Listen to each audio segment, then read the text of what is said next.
Welcome to Wonderland, the podcast where I go down the rabbit hole to research things you may be curious about. My name is Amii, and I'll be your guide on this trip to Wonderland. Hi, I'm so excited you're here with me for this trip down the rabbit hole.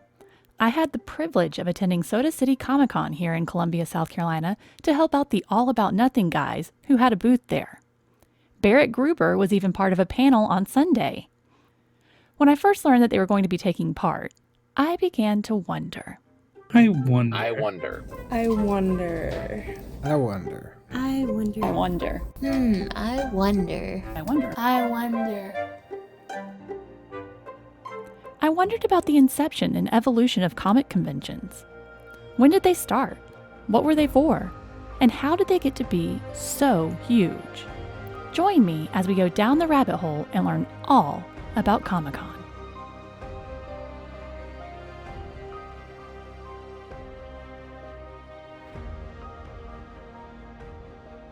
First things first, what exactly is Comic-Con? It's a comic convention. They got pop culture stuff, comics, the whole biz. Yeah, that's it. Yeah. Well, I mean, that's really easy. That is, a comic convention is just a nerd wonderland, really. It is a place where a bunch of nerds can come out and see comic book vendors, people who are selling more nerd merch, whereas like Fallout 4, Call of Duty, anything video game related, anything comic book related, anything anime related, anything, Marvel, DC, the movies related, things like that, where people can see those things sold. They can also take a chance of, listening to a panel where a voice actor or an actual actor is out and answering questions, giving talks on different things about the industry or telling people more about what's coming.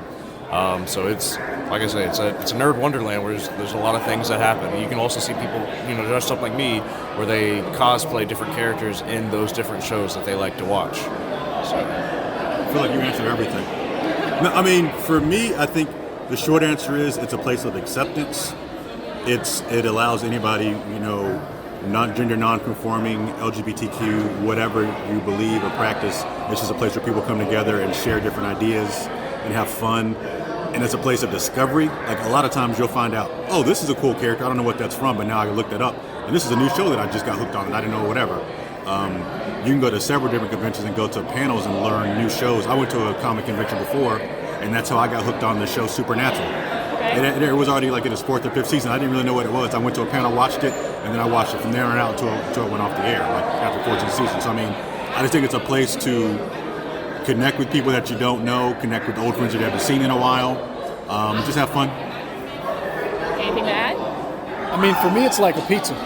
I mean, it depends on, no matter what kind of pizza you like, it's all pizza. I mean, you can show up here. Conventions have everything from Star Trek to wrestlers. It basically is a situation where you come to a place, and no matter what you like, it's here. You can find like-minded people or people you may not even agree with on certain things, but you agree that you both like this thing. That's the beauty of it.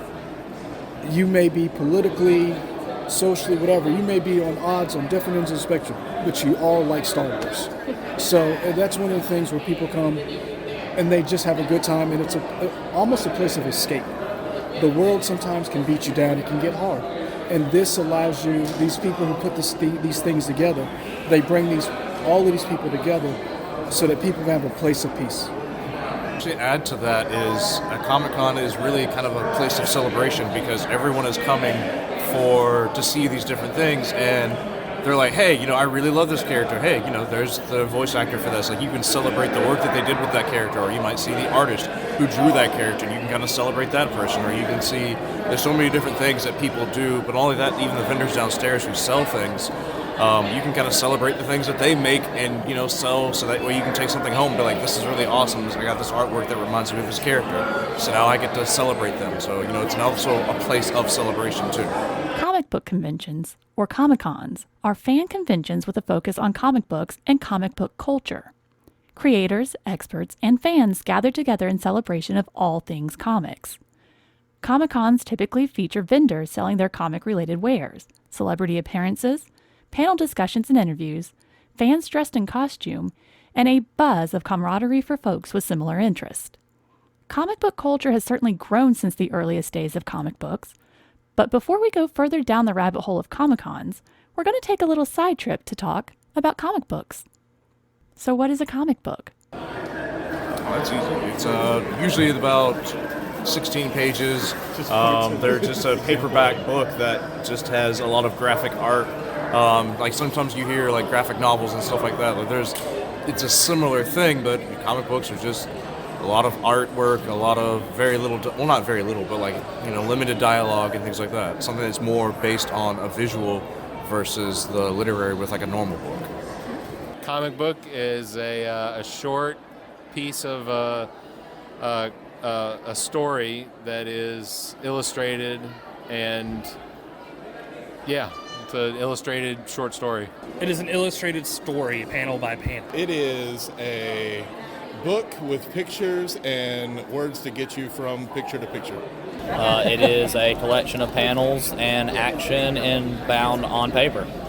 It's like a thinner graphic novel, I guess, right? That's the way you describe it. It's a book where a majority of the story is told through art.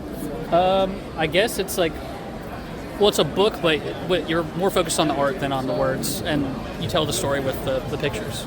A comic book is usually 32 pages of drawn images and word bubbles, usually in a serial format for stories.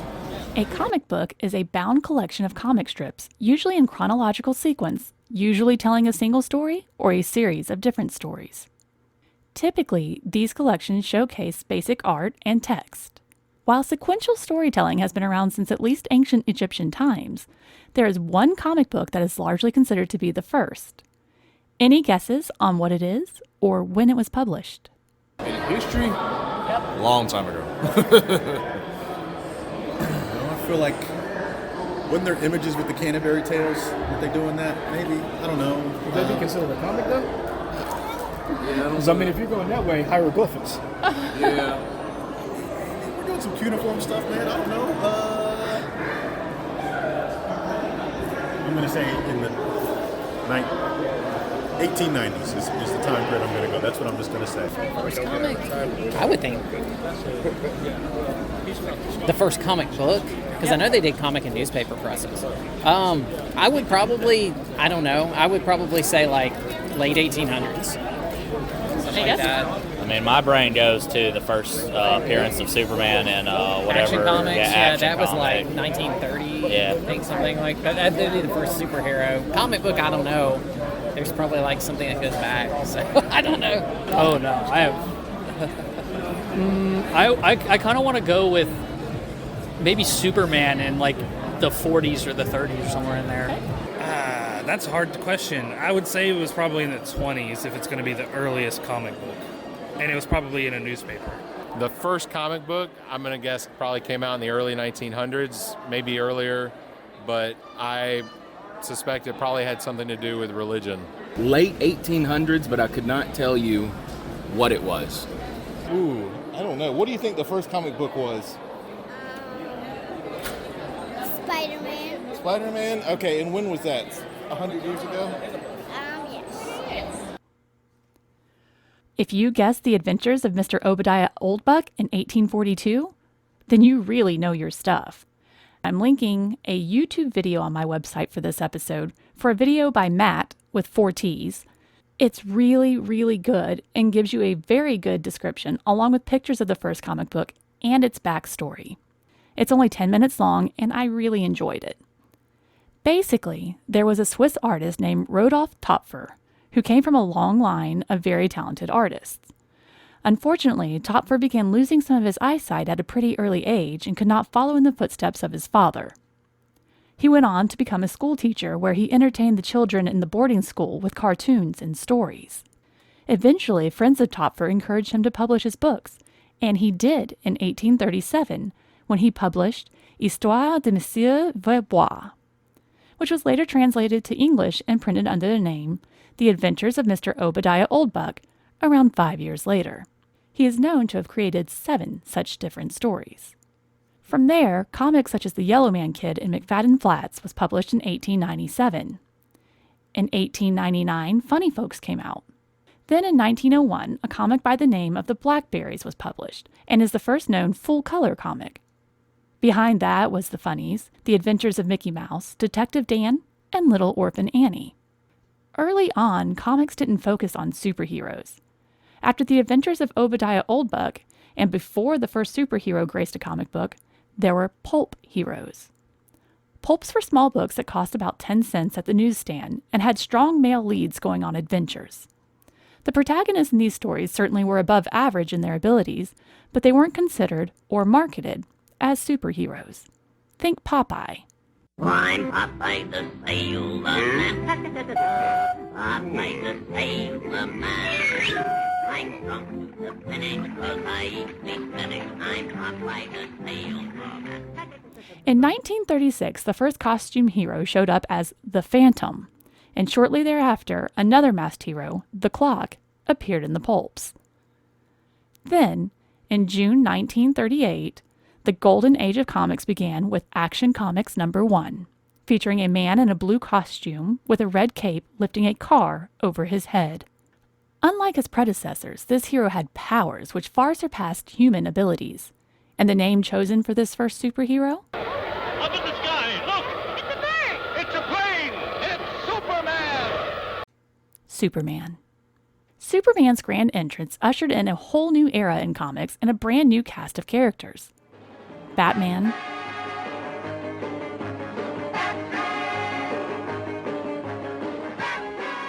Swim anywhere. He can breathe underwater and go flying through the air. The noble submariner, prince of the deep, will be ready any demon. the Submariner, Of Atlantis is the prince of the deep. the Human Torch, I'm the Human Torch, but my friends call me Johnny. Johnny Storm. who would later be redone as part of the Fantastic Four,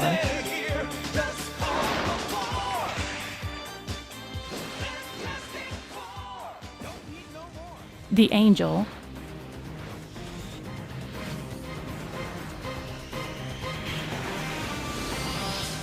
who would later be redone as an X-Men,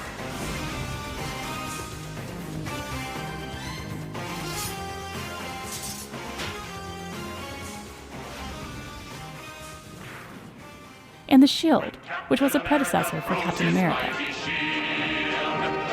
All those who chose to oppose his shield must yield.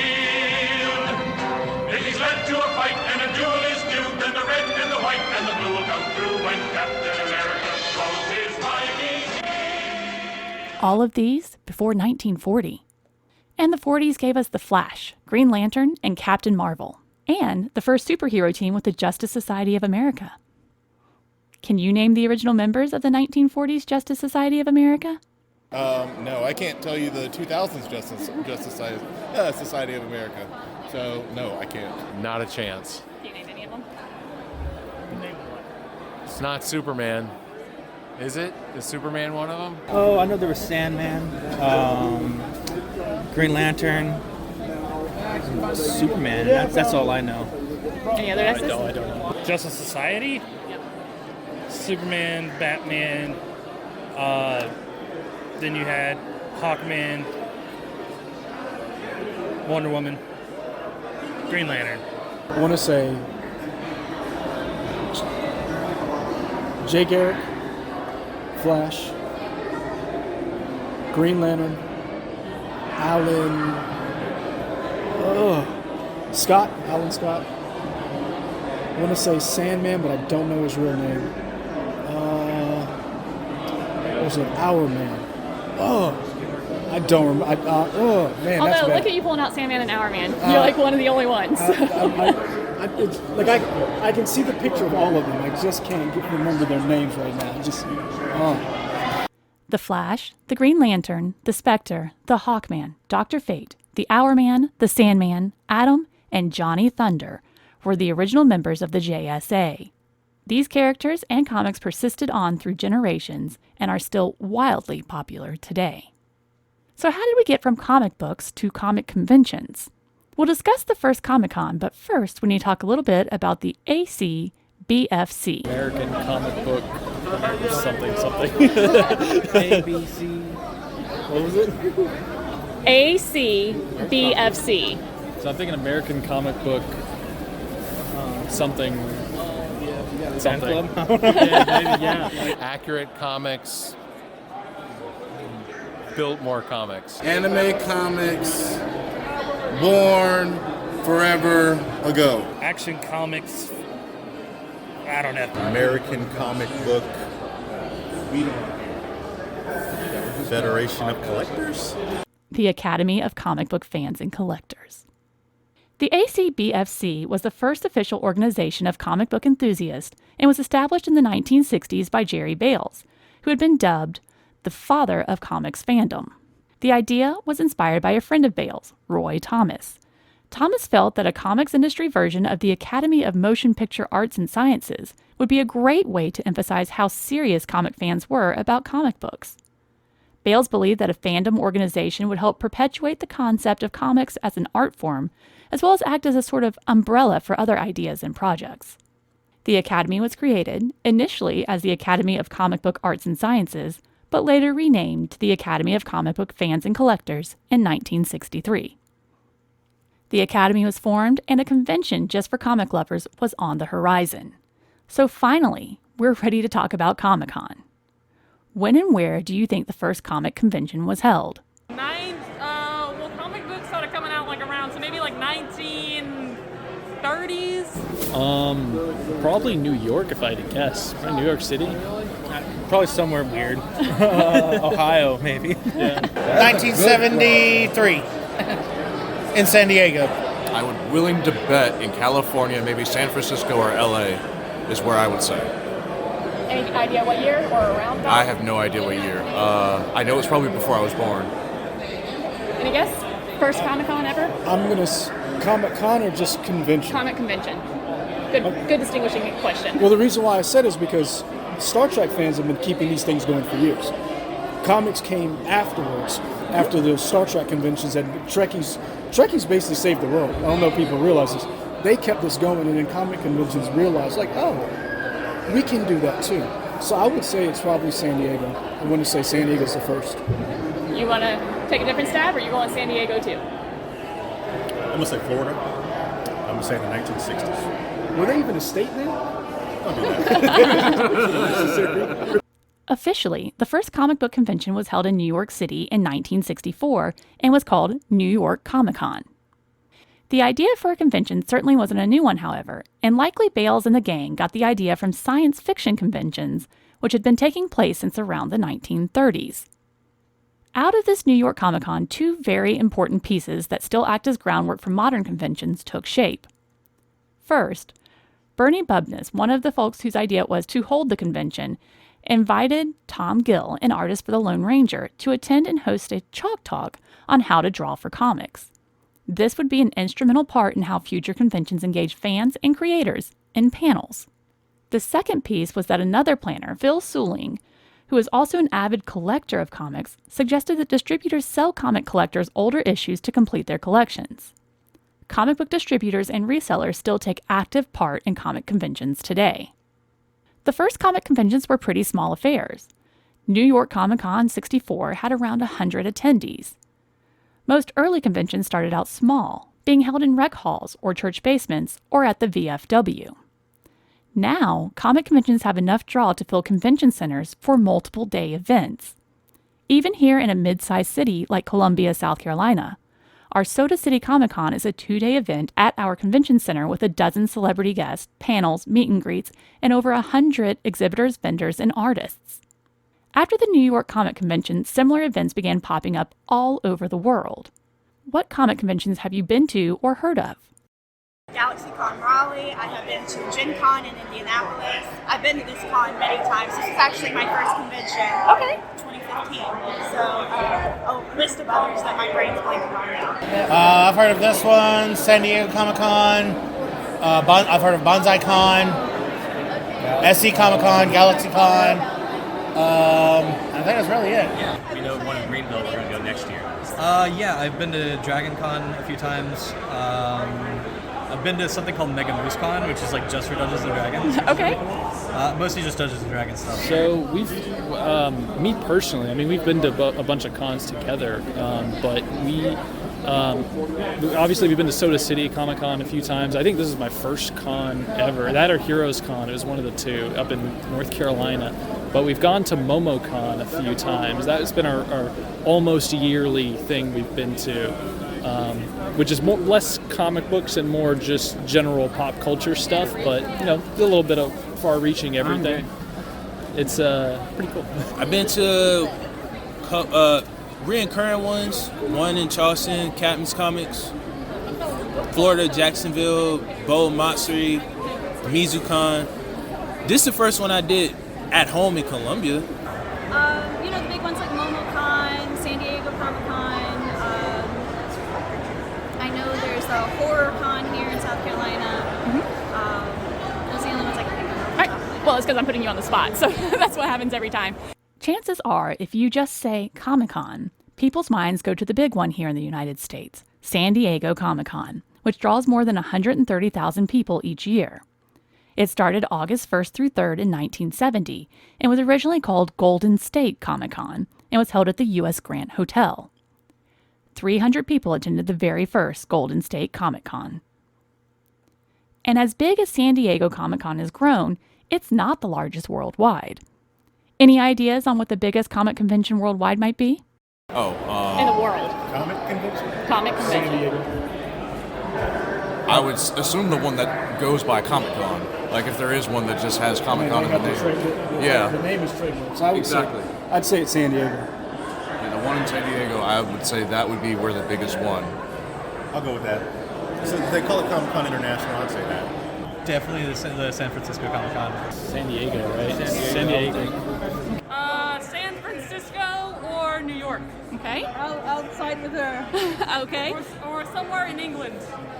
That honor goes to Comiket, or Comic Market, out of Tokyo, which boasts attendance of more than 750,000 patrons. This Comic-Con focuses more on manga, a Japanese comic genre, and started in 1975. In Italy, Lucca Comics and Games draws in more than 300,000 attendees and is the second largest convention in the world.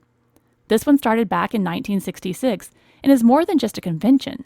It's a festival that goes on for 5 days and spreads across the entire city of Lucca. Also in the top 3 is the Angoulême International Comics Festival in France. Like Lucca Comics, this one spreads the entire city of Angoulême. This festival started in 1974 and had the largest first-time attendance of any comic convention with over 10,000 visitors. Now, this festival hosts over 200,000 visitors annually.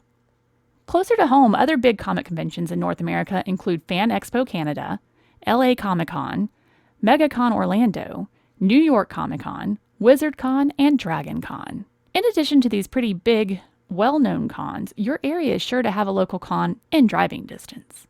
Here in South Carolina, for example, with really no big cities and a medium population, we are driving distance from Soda City Comic Con in Columbia, South Carolina, Anime Town in Greenville, Power Comic Con in Florence, South Carolina Comic Con in Greenville, Captain's Comic Expo in Charleston, and Incredible Con in North Charleston. And if there isn't one near you, maybe you can start your own. The Creation Convention, which debuted in 1971, was organized by two 14-year-old schoolboys, Adam Malin and Gary Berman. One of the most interesting aspects of Comic-Cons to me is the cosplay. So what is cosplay and why do people do it? Well, this is my first Comic Con, so it's my first time really going out and doing it. Just having fun, hanging out with friends, and getting to meet other like-minded people. Perfect. And I just kind of do it for fun. I've always been a fan of costumes and whatnot, and I did it in theater and stuff. So I just have a lot of fun doing it, and even if it looks kind of crummy, it doesn't really matter. No, you look great, and I hope you guys have a great time. I don't know, it's cool because I play Dungeons and Dragons so much that it's cool to make it a real thing. So it's cool. It's fun. Fun with friends. Yeah. It's fun to dress up. It just makes me feel good to be able to step into a different personality for a little bit, and I love how excited people get. I also typically dress up as princesses and cosplay princesses. The way that kids react is just it makes my heart happy. So I just love it. It just makes me happy. I enjoy the creativity of it. being able to create a character. Just being able to be one of your favorite heroes of all time in literature, movies, or games. Cosplay is a performance art where participants wear costumes and accessories to represent a specific character. The characters range from anime, comics, television, video games, and sometimes totally original characters. Often, cosplay is more than just dressing up and includes role-playing the character. Costume roleplay. Cosplay developed out of the practice of fans wearing costumes to science fiction conventions, beginning with Morojo's futuristic costumes featured in the first World Science Fiction Convention in New York City in 1939. Now, the largest event featuring cosplay is Comic-Con, which we discussed earlier, but cosplay is incredibly common at comic conventions worldwide. Interestingly, according to a couple of sources while I researched this, at Comic-Con, patrons may only cosplay while in attendance at the convention and must change out of their costumes before leaving. Cosplay is considered a performance art, and it truly is. So much detail can go into costumes that there are competitions held all over the world. Contestants are judged on things like accuracy, the resemblance to the original character in terms of appearance, craftsmanship, quality and details of the costume and the props, presentation, likeness in terms of the character portrayal and performance, and audience impact, stage presence, and connection with the audience. It's not uncommon for a comic convention to include some sort of cosplay competition or display, and it's fun for all to see these characters come to life through someone else's eyes. Comic-Cons have evolved from small meetings of people with similar interests to something that engages tens of thousands of people at a time. Something that initially started out as a haven for interests that were largely not mainstream has grown into something that speaks to people of all ages, races, genders, and backgrounds. While I was at Soda City Comic-Con, I asked some of the fellow convention goers why they attend Comic-Con. See all the cool anime and comic media, store stuff down there, finding stuff you usually can't find. I assume you guys are looking to get a signature, yes? No? No. Oh! It's a possibility. Possibility, but we're not sure if we're going to do it. But I like looking around at all the vendors and all the crafts and stuff everyone's made. And of course all the cosplays. And looking for home decor. To show my 4-year-old son all of the things that he's going to be into one day and all of the movies I'm going to force him to watch. And yes, basically his life for the next 10 years before he's able to move out. Mostly just for the costumes and the art. I love seeing people who love the things I love, and I love being able to buy like art and toys and things that I can't buy anywhere else. I had an unbelievable amount of fun at Soda City Comic-Con. It was thrilling to see everyone in their cosplay. I loved getting to talk to so many people about what they love about Comic-Con. I hope that you've enjoyed this episode and learned something. Be sure to check out my website, www.wtwlpod.com, and TikTok for some additional fun information and videos not featured in this episode. Also, if this is your first time listening because you wanted to see if your answer was featured, I hope that you enjoyed it and that I have a new listener. Please go back and listen to some of the older episodes and look for the Welcome to Wonderland podcast on social media. Thanks so much for joining me today, and until next time, be safe, be kind, and stay curious.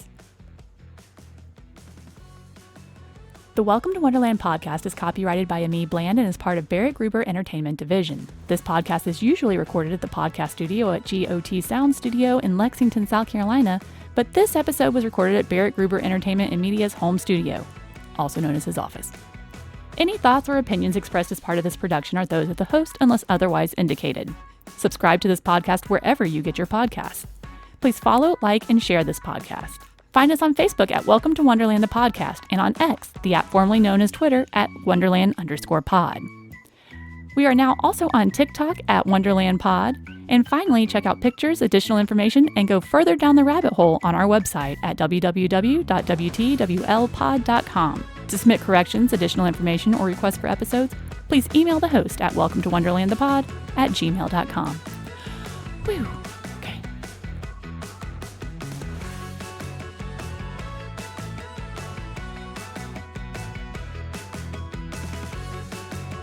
I made it to the end.